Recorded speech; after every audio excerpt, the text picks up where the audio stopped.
sospesa dal punto di vista tattico al momento. Ora prova ad andare via Bruni a Magrini, trova lo spazio per calciare, Ricci non riesce ad allontanare il pallone dalla porta e dunque il vantaggio dei padroni di casa dopo 6 minuti di gioco. Pallone alzato in verticale con Bruni che controlla, prova a girarsi, un gol splendido di Bruni, 3-0 per il Monte San Giovanni che ha calciato verso la porta della Lusitana 3 volte.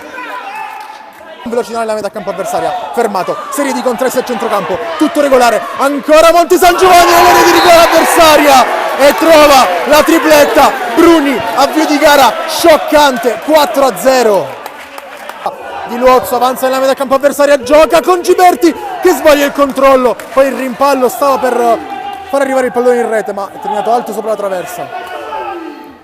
Fovi gioca in verticale per Bruni che si gira ancora, Bruni! Una partita fantastica del numero 9, quarto gol e 7-3.